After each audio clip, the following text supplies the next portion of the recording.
the importance of influencer marketing and having that in their marketing budgets. Because I think once brands have a budget for mainstream media like TV and radio, they think that's it. And then when it's time for influencer marketing, there really isn't much to work with, and there's a lot of work that goes into content creation. So that's another challenge, proper compensation for the work that creators do. You just hit the nail on the head there.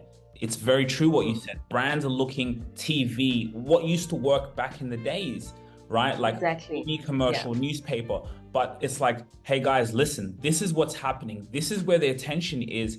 And with the influencer marketing is like, this is what makes people feel relatable. This is what authenticity. Evolve with the times. What's happening now, content creators is it. Content creators have the attention. I know you're watching this video, but real quick, please guys, please make sure you take the time to like, share, and subscribe. Go and hit the subscribe button so we can keep giving you guys content, so you guys can be notified as soon as we drop some news and information that's really going to help you. And then another thing, guys, and by the way, subscribing, it doesn't cost any money, nothing, no dollars. Just go in there, hit the subscribe button. Again, Spotify, make sure you download our episodes on Spotify. We are exclusive to Spotify because we are getting that deal. Guys, welcome back to the Rubasha Family Podcast. We're doing an entrepreneurial series where we're talking with fascinating people, whether you're new in your business, new in your startup, wherever you are on the journey. There's so many people that can relate to you, they can relate to your story. I have the lovely Nondumiso. I've pronounced that correctly. I know you gave me a nickname, yes, Nonds, you know, we can call you the founder, CEO of the Black Onyx. Yes. Influencer marketing, you know, and I've seen you on LinkedIn and seen your interests, and we've been able to collaborate. So thank you so much for coming on the show. And yeah, tell us a little bit about yourself. Well, firstly, thank you for having me, Sugs. Really honored. My first podcast, so let's do this. So quick 411 about myself. By profession, I'm a PR practitioner. I've been in the PR and communication space for well over 9-10 years. I've been in the agency world, I've been in the corporate PR world as well. And late last year, I started the Black Onyx. It's a talent and influencer marketing agency. And yeah, now I'm running it. And yeah, let's see how it goes this year. Okay, so like with your experience being in corporate and, you know, that's such a long time, what sparked your curiosity to say, hey, you know what, let me take the risk, because not everyone can do that, and start an influence agency? Yeah. What made me take the risk is the burning passion, which I tried to ignore. But I think after the COVID era, I was like, I actually have nothing to lose, you know. If it doesn't work out, God forbid, touch wood, I mean, I can always go back to the corporate world as someone who is skilled, because my CV is quite impressive and I've built it over a long time. So yeah, the passion made me start this. I had to respond to it somehow, and to be quite honest, I don't regret it. Wow, yeah. And so why influencer marketing? Influencer marketing because in my roles over the years, I've seen the boom in influencer marketing, how brands always want to stand out, how brands want to spark conversations and maintain them through well-known personalities or people with a great following. So I've managed a lot of influencer marketing projects in my role. And I thought, why can't I do this? Because I mean, I've built a network of my own over the years, obviously. And especially after COVID, and everything going digital and the start of digital PR, it just made sense for me to do it because I genuinely love it. Okay, well, see I think that's a very great observation from you to say, you know what, like you've been in the industry, you've worked in it, and it's like, hey, this is my language and I love being of impact. So absolutely. Yeah, so tell me, how's it going? How's things going at the moment? So far, so good. So the Black Onyx is 9 months old. We have signed about 6-7 media personalities, and particularly my niche in my agency is connecting the established media personalities to the iconic brands that want a mouthpiece. So I'm sort of like the engine that connects the two, because that's the gap that I have seen. You find personalities or artists that are skilled in various things. It could be acting or music, but they don't know or don't have the capacity to liaise with brands. And that's where my role comes in.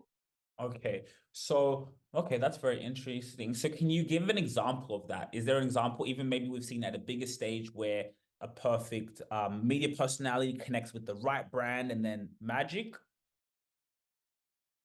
I just thought of one, which is not by us, but I think because it's global, I'll just use this one. For example, remember the Kylie Jenner and Pepsi influencer campaign?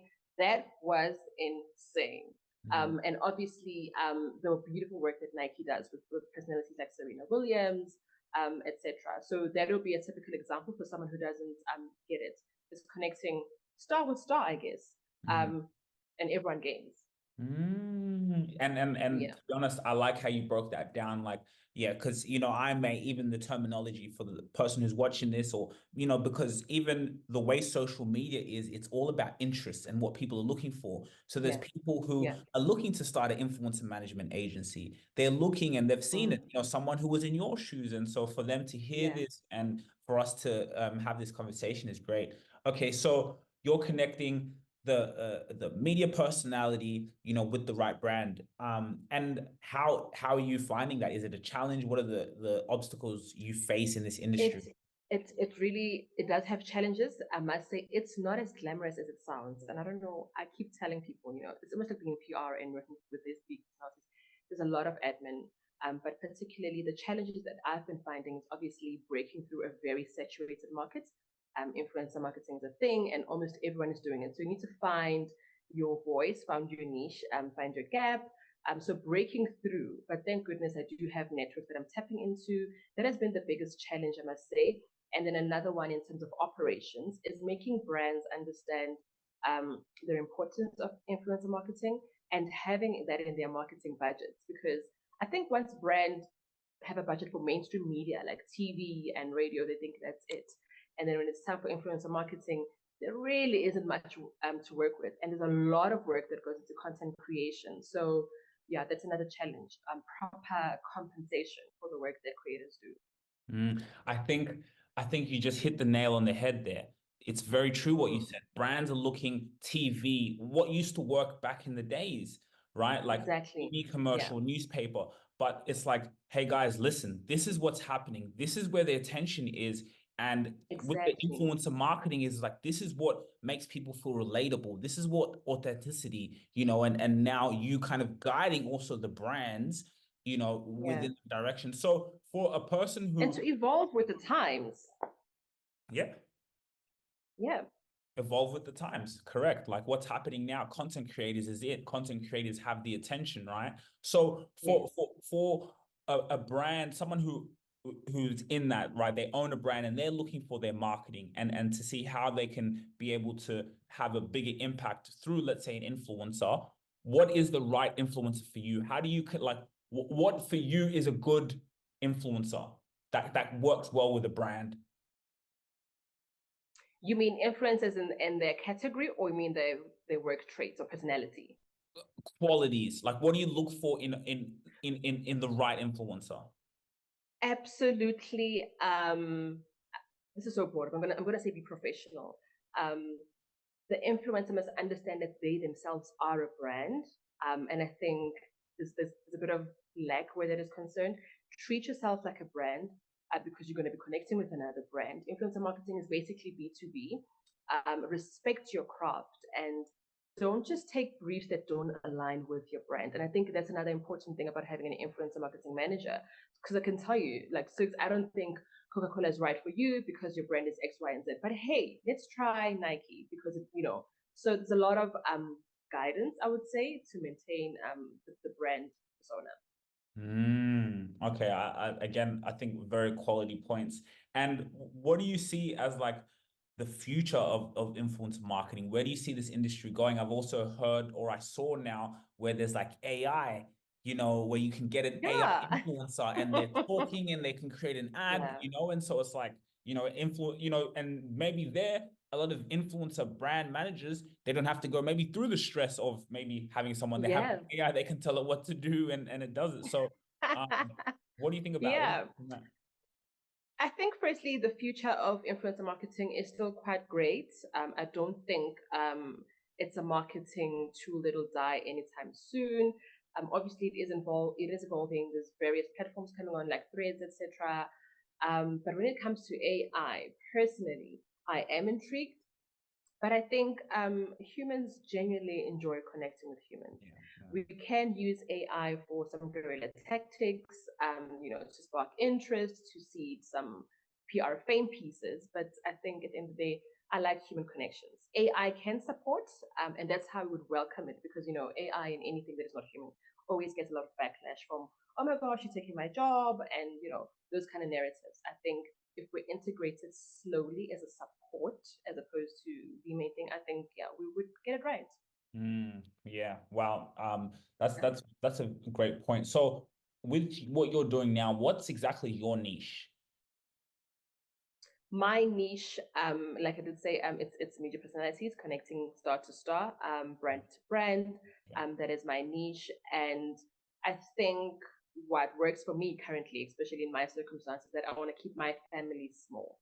So at the most, I have about 9 people. I'm still negotiating, and I'm yet to announce a few more on our talent roster. But yeah, Okay, and like a lot of like the media personalities you work with, what platforms are they on? And are you do you also give them advice on when they're creating content? Like, do they have teams yes. as well? Like, how does that work? Like, what's that process? So my personalities dabble. It's a nice mix. There's food, there's music, there's broadcast, there's fitness, there's parenting, and there's also motorsports. Yeah, there's also motorsports. So yes, I do definitely guide them in terms of content creation to make sure that obviously the brief that we get is executed properly and that the client is happy. But I do believe a lot in creative freedom. Like, can we do it the way Sugs generally does it? But yeah, I definitely oversee that process to make sure that everyone is happy. And how have you found that process of managing people, right? Because a brand comes to you and yeah, let me know. Let me know. Managing people, it's a challenge, but thank goodness because the career I've had my whole life has trained me for it. You meet people with different personalities, different work ethics. You just work around it. You navigate. You be polite, but it's not easy, especially because I'm dealing with people who have super tight schedules. So there's a lot of running around just to make sure that a meeting happens. But funny enough, I always nail it. I'm the captain. You're the captain. I love it. And we spoke about it earlier because now we're living in the time and day where there's so many influencer marketing agencies, right? Like what Yeah. separates Black Onyx from the rest? So I do want to ask you with marketing, how are you finding marketing at the moment and marketing to say, hey, like, look, like here at Black Onyx, we're changing the world. We're connecting amazing people with amazing brands to tell stories and to drive impact, drive revenue. So like, how are you guys like marketing? I think what makes the Black Onyx stand out is firstly the small roster that we have. I think that's one of our key USPs, which obviously means that clients will get the right kind of attention as opposed to having an agency with 100 people, and then there's just not much of a connection. So the brief is streamlined much better, and that is what is our main USP. And I think especially like if you have a small roster, it's good because Yeah. like it's an intimate connection with the brands. So it's also more work for the media personalities, but it's just more intimate, right? So okay, every month or every so we have this and this and this with one. Yeah. So it's an intimate connection with both the brand and the influencers, and especially for the influencers because then we're able to sit down and properly assess per campaign, because they all go through like a brand strategy, like, Suggs, where do you want to take your brand? How did you feel about that Nike campaign? Did it hit the nail for you? It also informs the trajectory of the influencer's career as well. So I like intimacy, and because I'm running it mostly alone, I want to have that control as a great launch pad. Okay. So let me ask you, what are some other mistakes? We talked about how, a lot of people are stuck in the past, spending money on TV Yeah. and television and the wrong places where, instead of focusing where there is attention. What are other mistakes you think brands are doing on marketing? I think brands, besides the budget situation of always focusing on mass media and mainstream media, um, it's the misconception that they don't have to pay for influencer marketing, in the sense that, Sugs, my jacket is worth 40,000 US dollars. I don't think I need to pay you to promote it because, this is a trade exchange. And I think that is a huge misconception, because the creator also needs some money. I mean, they need an income for their work. They probably have things to do, and they need actual monetary compensation, as opposed to always you giving me expensive items so that I can post. Because a lot of work goes into content creation. And another misconception within that is that while Sugs is promoting this expensive jacket, you are exclusive to that brand. So you're missing out on other deals that could actually pay you. So there is a lot, I think, that brands still need to sit down and understand about the world of content creators and how to make the relationship generally and mutually beneficial. Yeah, that's I think, even just speaking from a creator's point of view, you're right. Like, we put our blood and sweat and tears, and I've had, Mm, briefs that I get from time to time, that come through, and it's like you put your yeah, time, your imagination, your craft into it, right? So as the exactly. creator, and for the brand to see that and it be a net, because it's like you create a great advertisement for a company, they run ads against Yeah. that advertisement, that's relatable, it's an influencer, they're making their return on investment, you know? Exactly. And even though someone might not comment or engage with your post, they could see, like, they can see a video and go to the shop. We just will never know that the traffic was generated by a post that you did. So I think in terms of compensation, there still needs to be, I think, more education, because in as much as I don't know, BBC needs to be paid to place the ad, same thing goes for content creators and influencers, because, like you're saying, a lot of work goes into it. Actually ask you a question. I want you to think about this question. Are you an authority figure in your space? I know you're an entrepreneur, well, you're a solopreneur, and you're determined, you're a thought leader. But the question is, are you an authority figure in your space? Because let's be honest, how are you going to separate yourself from your competitors? Where is your personal brand? And you know what? We have actually something very special for you. Follow me. You see, we have a scorecard, right? So you can actually evaluate if you're an authority figure in your space, because at the end of the day, when you separate yourself from your competitors. That is where opportunities come to you, because your brand is strong. You have brand equity. So for you to actually see how long away you are from that, or if you're close there, the link in the description, you can fill out a scorecard, and this scorecard is amazing because it lets us know and see where you are, and it's just for free for you to actually see where your business is, where you are as a solopreneur, and how you're going to get to that level of being an authority figure in your space. Because you see, here at ETS Rubasha Media, I'm going to be honest with you, we are at limited capacity. We only want to be able to tailor our clients to the ones we know we can deliver value, because value takes time, and we want to be able to work with your business. But the scorecard is actually just for you to see where you are, and are you an authority figure? Think about it, and we'll see you. Link in the description. So if I was to ask you, what's your vision? What's your mission? Where do you see yourself? What's the vision, the reason you wake up every single morning? And where do you see, Black Onyx going? I think I'd say in the next 5 years, I'd like to see Black Onyx right there on the map when it comes to, I'd say, the top 10 influencer marketing agencies. And particularly with the notion around it's female founded, and I see it growing, more talent with time, and adding more value, being a thought leader within this space. I can see that too, and even if there's any Oh, thank you. no worries. Even if there's any kind of advice I would give is just like, even for the people who are watching this video, right? They've spent time with you here. There's some people who will be able to relate with what you're saying, other influencer Yeah, managers, brands, influencers, right? So, what about like you just being on front of that camera a bit more, right? Like showing the face of Onyx, like yeah, a Black woman who, you've been in corporate, you've taken the risk, you're here, and that's what I think that will really like separate you, is like when I think of influencer marketing, Black that's Onyx comes to my insane. mind. It's That an insane lady that story. you know what I mean? That lady Nonds who's so cool and she spoke, so they think of you, the Yeah, influencers, they think of, oh yeah, and that's why, like, I've seen a lot of like marketing agencies, influencer marketing. It's like, you know, you have this mission and vision in your marketing, but because they're so obsessed with helping other people, which is fantastic, they sometimes forget to market themselves, right? And so I just yeah. think it's like putting it back into like like whether that's having a podcast, an influencer, like I think influencer marketing, I know some are doing it, but I think that's a great idea. Imagine just you talking with maybe, brands, or talking with, your You're team. onto something there, my friend. And I know you've mentioned this before. Mhm. But funny enough, PR peeps and peeps in marketing are horrible at marketing themselves. I don't know. I don't know why. I don't know why. But it's definitely a point to ponder.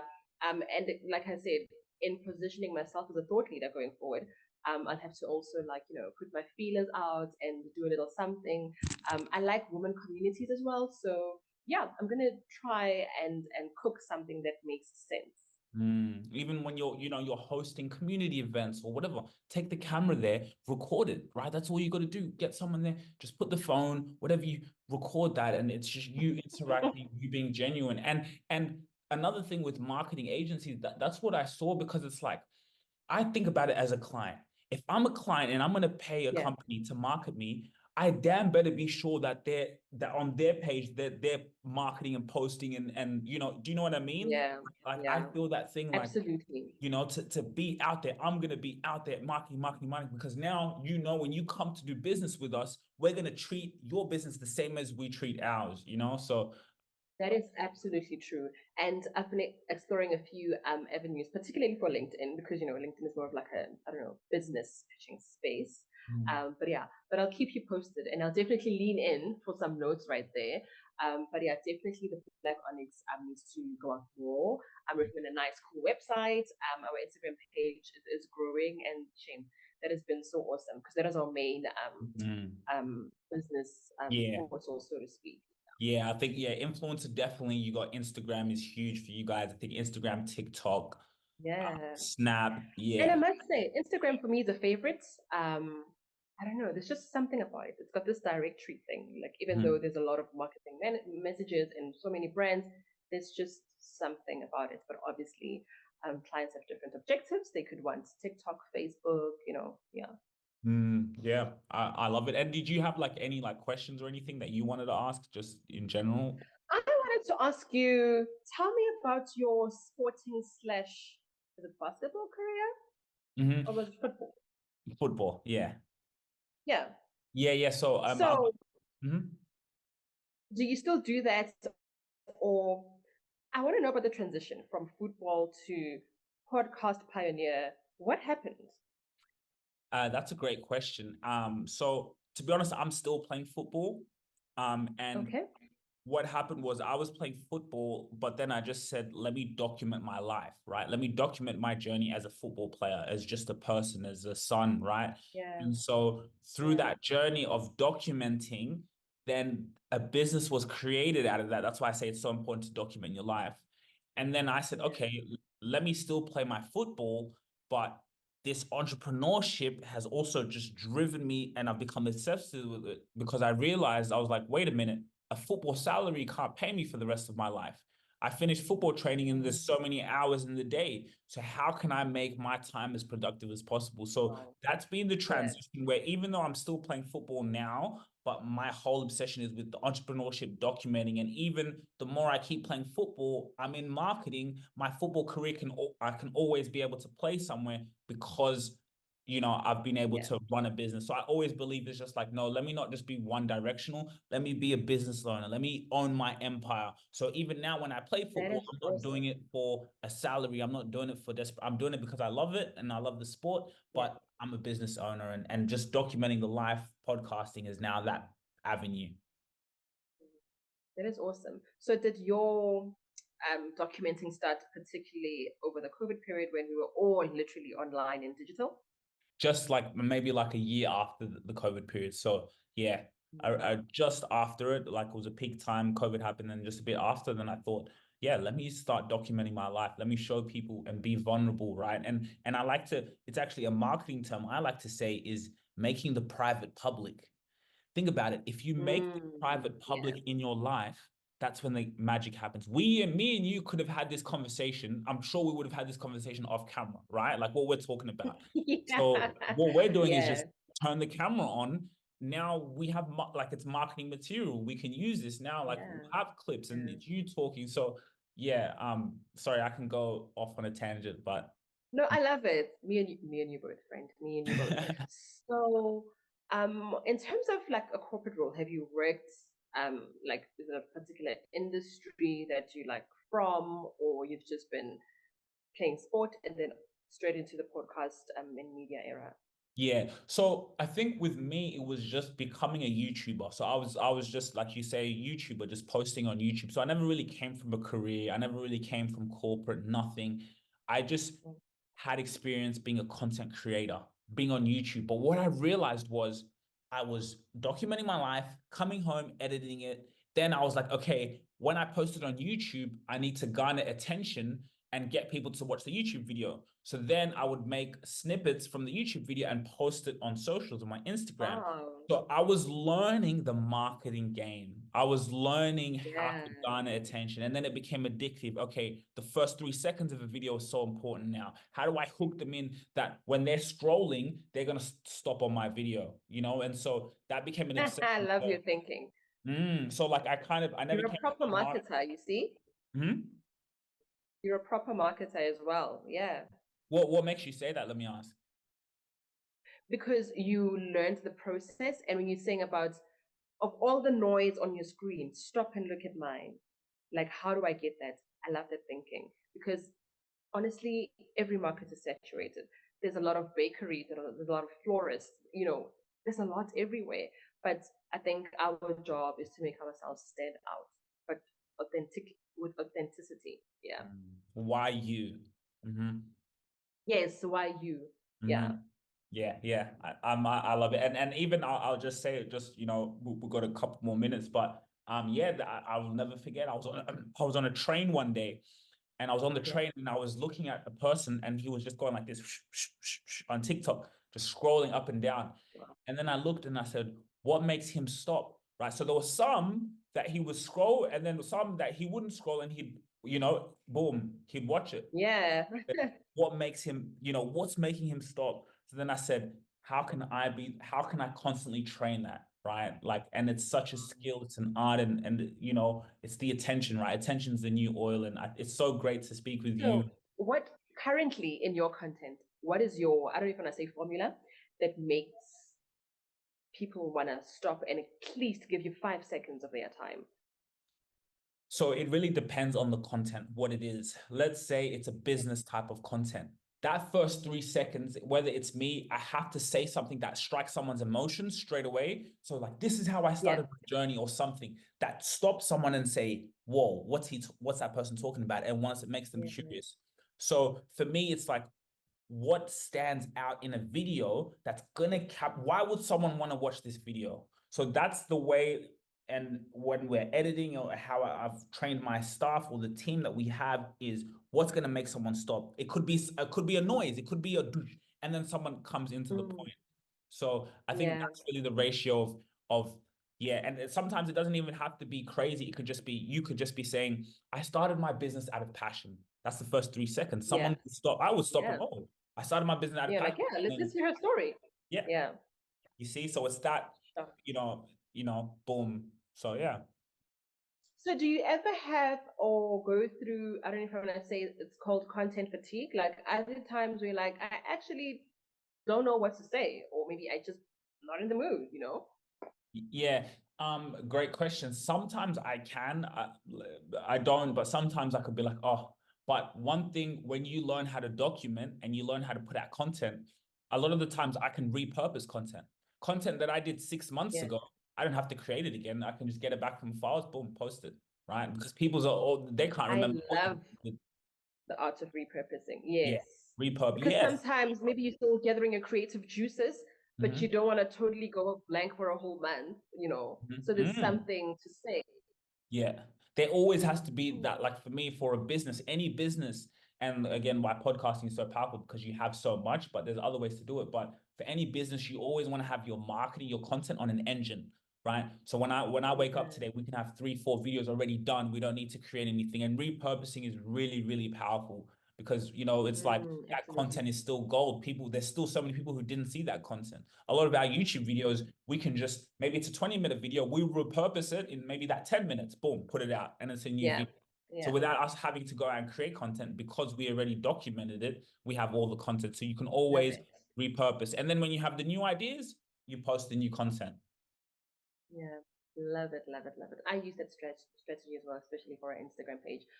So I wanted to ask you something, but it's running away now. Oh yes, so your team. You mentioned something about your team. How many people do you have in your team, and what are the various roles that they do? Yeah, so now we just have 3 right now, and they're basically just editors. Editors, and then I have a thumbnail person who makes the thumbnails for, the Yeah. of the podcast, which is and now for our clients, they'll do the same. So it's about 3 right now, so it's still pretty small. 3 to 4 with my dad. So dad, co-founder, and then we have 3 editors. Okay. Yeah. So what are your challenges right now, in your podcast era? Like, what challenges are you facing? What challenges are you dealing with? My challenges is having a consistent pipeline of like leads, gaining that consistent pipeline. We have clients that we're managing, which is great, but just having that consistent pipeline of leads, I would say, and then now expanding, right? So now if we take on more clients now, how can we still deliver that same value, the same quality? It's kind of similar to yours. When you have a small roster, we have a small roster. Yeah. So it's like any more that we take on, we want to make sure that we can deliver the best, best, best. So it's about now training, the new editors that we're bringing on to, this is the standard of what we do, and deliver, deliver, deliver. So it's more like keeping that And consistent I see. line. Sorry to cut you there. I see we're almost out of time. My last questions. For someone who just tuned in, like now, for example, what is it that you offer or do for your clients? That's a great question. I love that. So what we do is we make the private public. We bring your unique voice out to the world for marketing. So we do that through podcasting and building a personal brand, because everyone needs a personal brand. How can I trust you? Absolutely. Business is built on trust, and especially nowadays, it's harder to trust people. There's people saying everything. So what we do is we have 2 sides to our business. We have people who have podcasts. There's people who operate their own podcasts, and so they just don't have time in the world to handle that. So we manage a lot of people's podcasts who are running, and then we have the other side of just people who are building their personal brands. Say someone like yourself is like, I'm building my personal brand. We now help you generating that content so you can use for your YouTube and your social platforms. Wow, fantastical. Okay, thank you. All right. I think that's all from my side. Yeah. Thanks so much. And by the way, you said real quick, you repurpose content on Instagram. What content do you repurpose? So we do a lot of educational posts, obviously, to inform and educate the influencers out there, like tips and tricks. So we reboost a lot, and we reshare. Sometimes we have 10 tips, and then we'd reshare maybe 3 at a later stage, or the top 3, depending how the post performs. So yes, I believe in the art of repurposing. Yeah. Wow. Powerful. Well, thank you so much, Nonds, for coming on the show. Thank you for having me. Thank you so much. Yeah, it was really great, and I think it's been cool. Like, I think influencer marketing, what you're doing, and we're so aligned in what we do. So it's just great, like, to kind of cross communicate and collaborate. And I'm just so grateful. And there's so many people who are gonna love you. So I can't wait for us to, once we edit this and post this, as a And I podcast. can't wait to grow. But we'll Yes, definitely be in touch, my friend. Thank you so very much. definitely. And when I come to South Africa, we're gonna link up. Please do. Mhm. Yeah, definitely. For sure. Thank you. All right, thanks so much. Bye. Bye. If you really enjoyed this video, make sure to click here, and I'm sure you're going to love that one.